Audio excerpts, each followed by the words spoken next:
لا بد من قبول أي عمل بشرطين: إخلاص واتباع. أي عمل العبد المسلم يقوم به لله تبارك وتعالى لا يقبل إلا بشرطين: إخلاص، وهو إفراد الحق سبحانه وتعالى بالطاعة. العمل ده لمن؟ لله. أول شرط لقبول الأعمال، أي عمل يبقى لازم العمل ده يكون لمن؟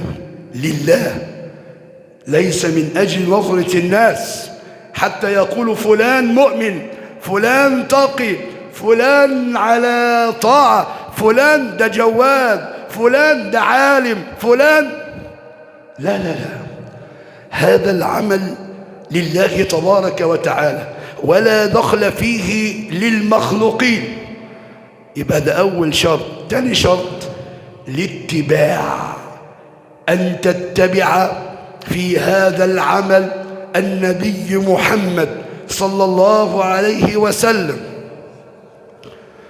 لأن ممكن يكون العمل فيه إخلاص وفي ابتداع، بيبتدع في دين الله، جاء ما أمر به النبي، جاء غير ما أمر به النبي، لأن النبي صلى الله عليه وسلم أخبرنا بهذا كما عند مسلم: من أحدث في أمرنا هذا فهو عليه رد.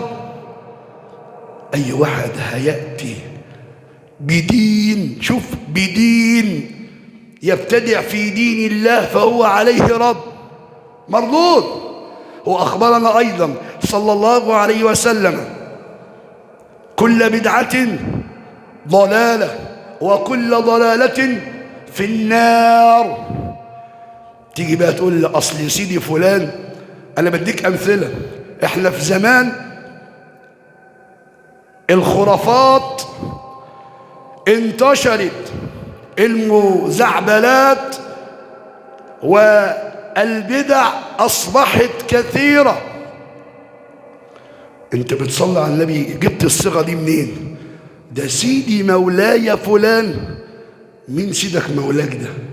هو احنا عندنا مولى وسيد أو سيد غير النبي محمد؟ لا طبعا، صلى الله عليه وسلم. الصحابة سألوا النبي: يا رسول الله كيف نصلي عليك؟ كان ممكن يسيبها مفتوحة، يقول لأصحابه: قولوا ما تشاءون. لا، ولكن أخبرنا قال لهم: قولوا اللهم صل على محمد وعلى آل محمد لآخر النصف الثاني من التشهد. هي دي الصلاة اللي النبي علمها لنا. أنا بديك مثال بس فقط. يبقى أي واحد يأتي بغير هذه الصيغة قل له: أنت سيادتك مبتدع، ابتدعت في دين الله، أنت كده جئت بغير ما أخبرنا به النبي.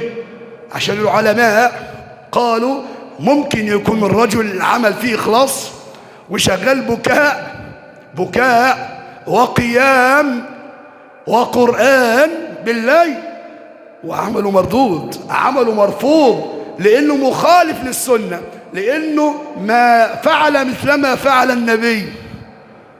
عشان كده اللقاء مهم، ما تضيعش أعمالك هباء. القرآن بيخبرنا: قل هل ننبئكم بالأخسرين أعمالا؟ اللي أعمالهم خسارة، خسروا أعمالهم، يعني الذين ضل سعيهم في الحياة الدنيا. ضل سعيهم يعني ضلوا عن المنهج، ضلوا عن القرآن، ضلوا عن السنة، وهم يحسبون أنهم يحسنون صنعا. وهم كانوا فاكرين ان هم ايه؟ بيحسنوا الاعمال، وكل اعمالهم ايه؟ مردودة، مرفوضة، غير مقبولة. اولئك الذين كفروا بآيات ربهم ولقائه. في قرآن عندنا بيتلى: أولئك الذين كفروا بآيات ربهم ولقائه. إيه اللي هيحصل؟ فحبطت أعمالهم فلا نقيم لهم يوم القيامة وزنا.